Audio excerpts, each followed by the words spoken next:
بيبدأ فيلمنا النهاردة مع بطلنا الشرطي يونج، واللي بيصحى ياكل مع مراته وأمها اللي عايشة معاهم في نفس البيت، وكمان بنته الصغيرة اللي بيحبها جدا. وبعدها بيروح لمسرح جريمة جديد في القرية اللي بيعيش فيها، وبمجرد ما بيوصل بيتصدم براجل وست مقتولين بطريقة وحشية جدا، وحد طعنهم أكتر من 20 طعنة بشكل هستيري. وبيتضح إن دي زوجة وأبوها، وبيتهموا جوزها إن هو اللي قتلها لسبب ما، خصوصا إن جوزها قاعد قدام البيت غرقان في الدم وشكله غريب ومشوه. بس بيكتشفوا إن جريمة القتل حصلت في مستودع بعيد عن البيت شوية، والجثث اتجرت للبيت بعدها. ولما بيروحوا للمستودع ده بيتصدموا إن فيه طقوس وأدوات غريبة وما بيفهموش بتاعت إيه. وتاني يوم في الغابة بنشوف شخص عريان قاعد بياكل غزالة ميتة بشكل متوحش، وبيشوفوا راجل تاني بالصدفة وبيترعب من المنظر. لكن الصدمة إن الشخص الغامض واللي بيكون ياباني بيهجم عليه فورا بدون تردد. أما بطلنا فبيكون قاعد مع المساعد بتاعه اللي بيحكي له إن في إشاعة شغالة في القرية بقالها كام يوم عن عجوز ياباني ظهر في القرية فجأة، ومن بعدها بدأت حوادث الموت الغامضة والغريبة دي في الظهور. بس يونج ما بيكونش مصدق الخرافات دي نهائي، لكن المساعد بتاعه بيكون مصمم على رأيه، خصوصا بعد ما شافوا الزوج اللي كان شكله غريب وشبه الزومبي. وفجأة الكهرباء بتقطع في المركز بسبب العاصفة، لكن لما بيحاول يونج يقوم بيتصدم ببنت غريبة قدام الباب فبيترعب.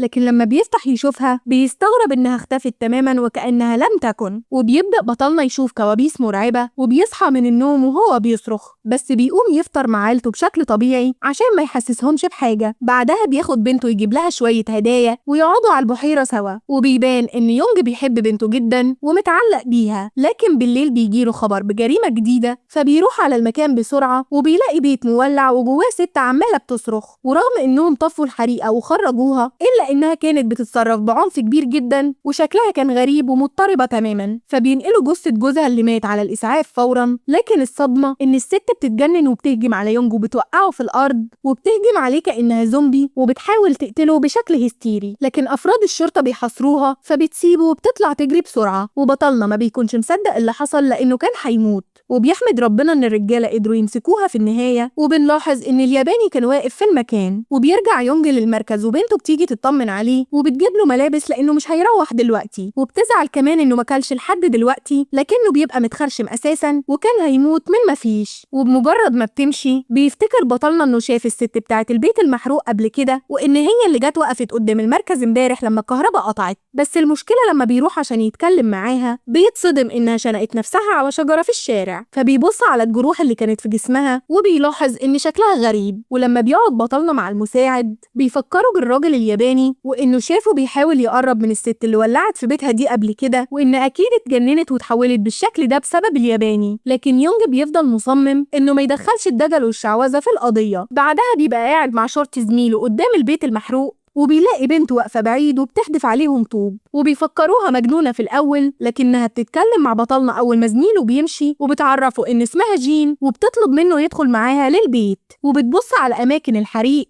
وبتأكد له إنها شافت الست بتقتل جوزها وولعت في البيت بإيدها، وقالت إن السبب في كل ده هو العجوز الياباني اللي بيعيش في الجبل. وساعتها بطلنا بيستغرب جدا وبيبدأ يصدق إن له علاقة فعلا، خصوصا لما تليفونه بيرن وبيخرج يرد عليه، وبيبقى زميله بيطلب منه يرجع بسرعة لأنه لقى شاهد في القضية. لكن بمجرد ما بيرجع البيت بيلاقي جين اختفت وكأنها لم تكن. فبيفضل يدور عليها في كل مكان لحد ما بيشوف قدامه الياباني من بعيد وهو بياكل لحم غزالة ميتة. فبيترعب يونج من المنظر وبيطلع يجري برا البيت فورا بدون تردد، لكنه بيقع والياباني بيقرب منه عشان يعضه. وقتها بس بيفوق بطلنا من النوم وبنعرف ان كل ده كان كابوس. ومراته بتلاقيه بيصرخ فبتقلق وبتسأله عن الحكاية، فبيعرفها انه بيشوف كوابيس مش اكتر، وبيعرف منها ان بنته تعبانة وحرارتها عالية. فبيروح لها فورا يطمن عليها وبيلوم على مراته عشان ما خدتهاش على المستشفى، لكن هي بتبقى جابت علاج للبنت تخلص بيه الموضوع والسلام.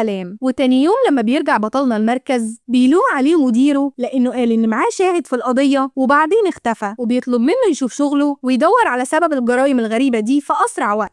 فبطلنا بياخد زميله وبيروح يقعد مع أحد سكان القرية اللي شافوا الياباني قبل كده، وبيأكد لهم إن الياباني ده شخص خطير وإنه شافه بيزحف عريان ناحية حيوان قبل كده وبيفترسه بشكل غريب. فبيقرر يونج ياخد عنوانه ويروح له بنفسه عشان يشوف إيه الحكاية، بس الراجل بيحذره لأنه ليه علاقة بكل الوفيات اللي بتحصل في القرية. ومع ذلك بطلنا بيصمم يروح يتكلم معاه بنفسه. فبياخدهم الراجل للغابة وبيوريهم الغزالة اللي الياباني كان بياكلها نية، وفجأة بيلاقوا الدنيا بتشتي عليهم بدون مقدمات وبيبدأوا يقلقوا. فبيشاور لهم القروي على بيت الياباني فوق التلة وبيرفض يكمل معاهم أكتر من كده، ولما بيحاول يونج يمنعه بيتدحرج وبيقع على الأرض مسافة بعيدة. فبياخدوه بيرجعوا بيه على المستشفى بسرعة قبل ما يموت، وأمه لما بتشوف منظره بتنهار من العياط لأنه سندها الوحيد. بس الغريب إن يونج بيسمع دوشة في غرفة تانية وبيطلع يشوف إيه الحكاية، فبيلاقي مريض عمال يتشنج بشكل غريب وجسمه بيتحول تماما. وعلى طول بطلنا بيفتكر الزوج اللي شافه كان شبه الزومبي، وبيلاقي الراجل فضل يتشنج لحد ما جرح نفسه ومات بطريقة مأساوية. فبيروح يقعد مع زميله يشربوا وينسوا الموضوع شوية، بس بيقرروا إنهم لازم بكرة يروحوا البيت الياباني عشان لو متورط فعلا يلحقوا يعملوا حاجة. بس المشكلة إن لما بطلنا بيروح بيلاقي بنته تعبانة وعندها نفس حالة التشنجات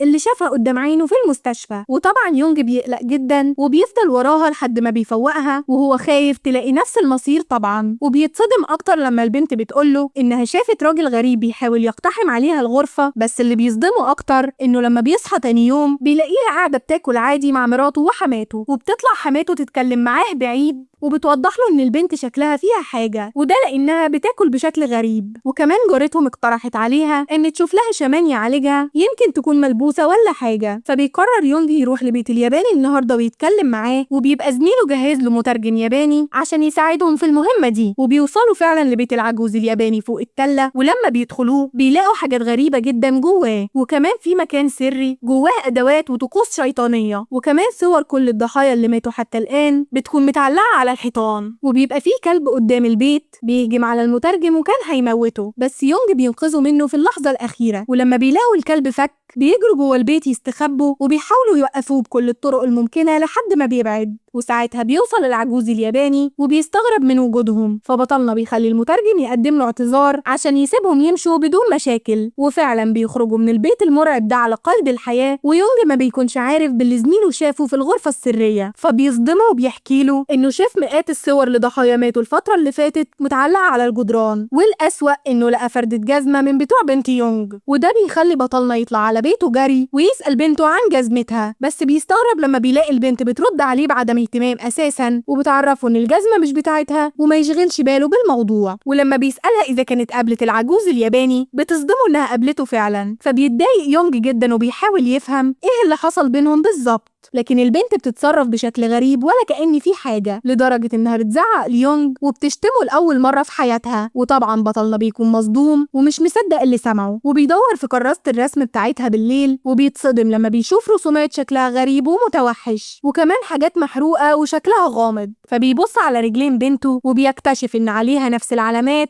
بتاعة الراجل اللي قتل مراته قبل كده وتحول لزومبي. والأغرب كمان ان البنت بتصحى تزعق له وتصرخ جامد جدا، وبتحاول الأم والجدة يهدوها وبتكون هي في حالة هياج تام. وقتها بس بيفهم بطلنا ان بنته في حالة خطر، وحماته بتعرفه انها اتكلمت مع الشمان وقال لها ان بيتهم فيه شبح ودخل جسم البنت الصغيرة ولازم يتصرفوا بسرعة ويجيبوه يطردوا قبل ما يموتوا كلهم. وبيقرر بطلنا يرجع للياباني تاني يوم ومعاه المترجم، وبيطلب منه جواز السفر بتاعه وبيصوره بموبايله. ولما بيفتح مكان الغرفة السرية بيلاقيها نظيفة وتشال منها كل حاجة، فبيخلي المترجم يسأل الياباني العجوز عن الصور اللي كان معلقها، فبيرد عليه بمنتهى البرود انه حرقها في المطبخ. فبيروح بطلنا يتأكد انهم محروقين فعلا، وبيبقى عايز يفهم الهدف من وجود الياباني في قريتهم. ولما بيلاقيه بيلاوع في الكلام بيتعصب عليه وبيوريله جزمة بنته، وبيطلب منه يسيب المكان ويبعد احسن له لانه مش هيسيبه يدمر بنته وقريته. ولان الياباني واقف مش بيتكلم خالص بيتنرفز يونج وبيمسك فاس وبيبدأ يكسر في البيت بمنتهى العنف، لدرجة ان الكلب المربوط بيفضل ينبح لحد ما بيفك نفسه وبيهجم على يونج يعضه. فبيضطر بطلنا يدافع عن نفسه وبيموته بصعوبة، وبيدي للياباني مهلة 3 أيام يلم فيهم حاجته ويمشي من القرية، وإلا مصيره هيكون زي الكلب بتاعه بالظبط.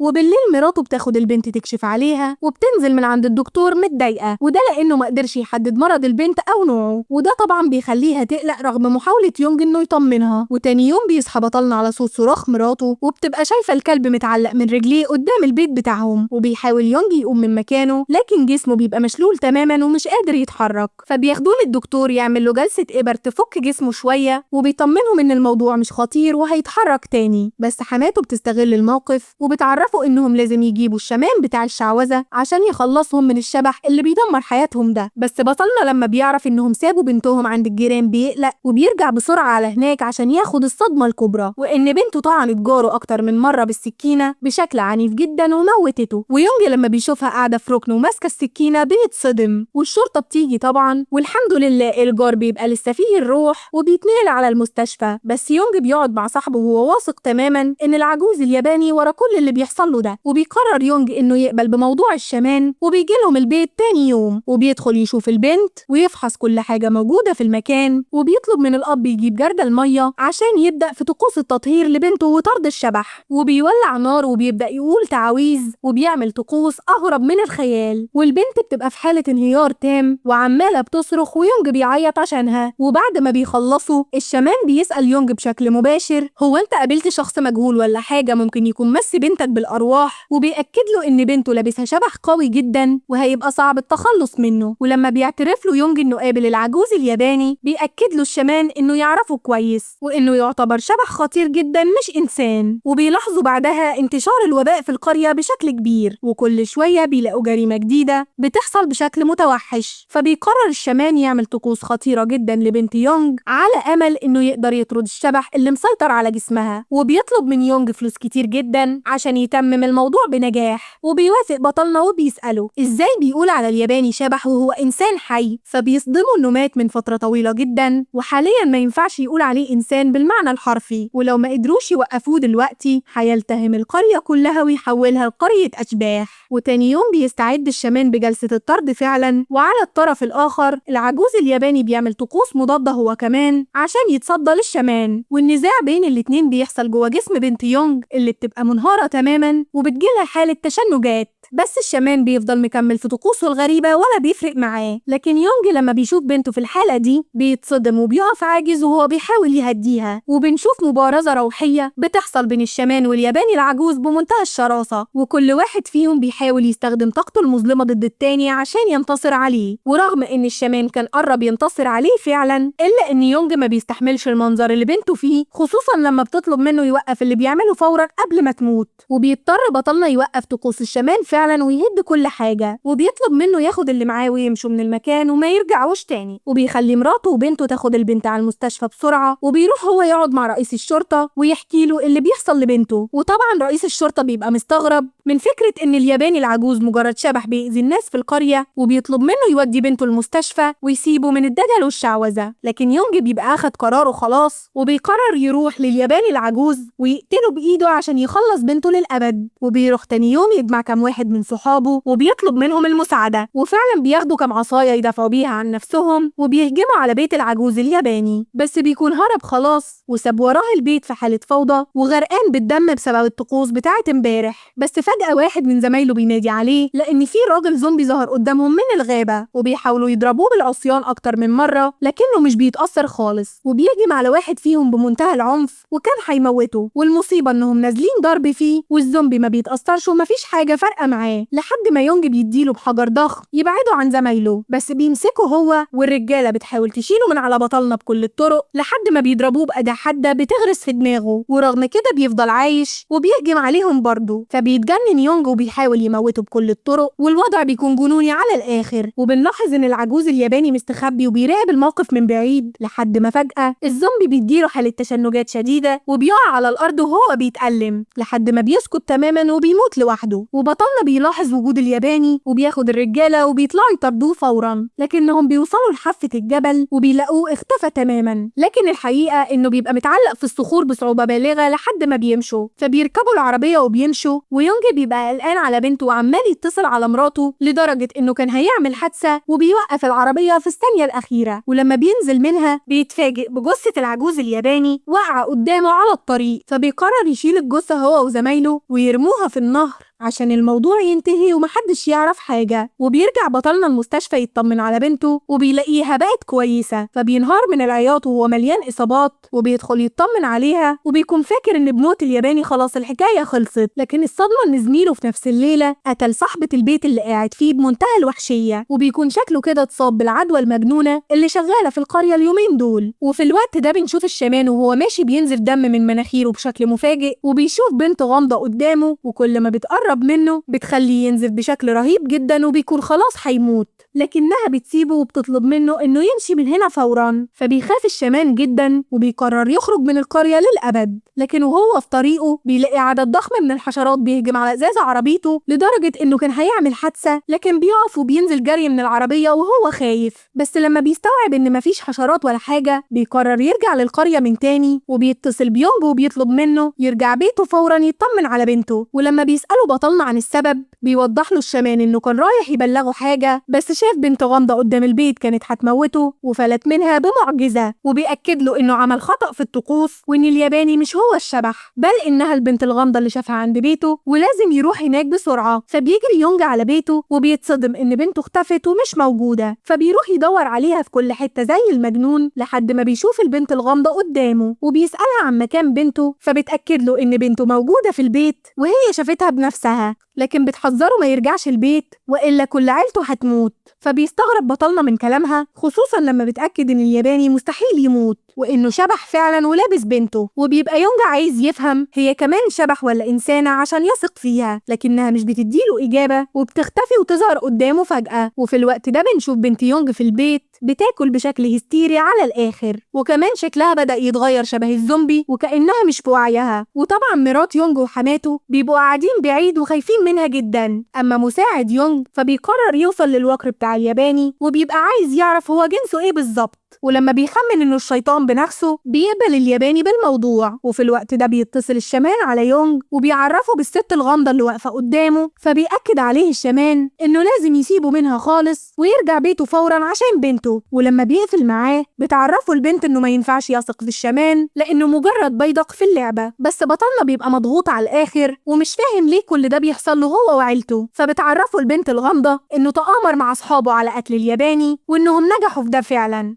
بيتعصب وبيفهمها انه عمل كده عشان بنته وقعت من طولها مريضة بسببه وما بيقدرش يونج يستحمل كل الضغط ده، وبيفكر ان البنت الغامضة هي السبب في كل شيء. وبيقلق على بنته جدا وبيقرر يروح البيت رغم صراخ البنت عليه عشان ما يروحش. وبمجرد ما بيدخل البيت بيلاقي الدم مغرق كل حتة بشكل مخيف للغاية، فبيتمشى يونج وهو منهار من العياط ومرعوب على بنته، لكن بيتصدم أكتر إن مراته وحماته واقعين على الأرض وسايحين في دمهم وماتوا خلاص من شدة الطعن بالسكينة. فبيبكي يونج بحرقة خصوصا لما بيشوف بنته واقفة وماسكة السكينة وبيفهم إن هي اللي قتلتهم. أما الياباني فبيطلع كاميرا وبيفضل يصور مساعد يونج وبيقدر يغويه ويسيطر عليه عشان يكشف شخصيته الحقيقية أخيرا، وبيبقى هو الشيطان. ولما الشمان بيوصل بيت يونج بيلاقي البنت قاعدة قدام البيت ولا كأن في حاجة، فبيدخل يصور منظر الجثث وبيطلع صندوق من العربية بتاعته مليان بصور الضحايا عشان نكتشف المفاجأة الكبرى، وهي إنه شغال مع العجوز الياباني من البداية. ويونج بيقعد يفتكر لحظاته الجميلة مع بنته قبل ما حياته تتدمر بالشكل ده، وبيفارق الحياة وهو حزين ومتأثر بكل اللي شافه، وبيخلص فيلمنا على كده. ويا رب يكون الملخص عجبكم، وما تنسوش تعملوا لايك للفيديو وتشتركوا في القناة وتفعلوا الجرس لو أول مرة تشوفونا عشان يوصلكم منا كل جديد. أشوفكم الفيلم الجاي، سلام.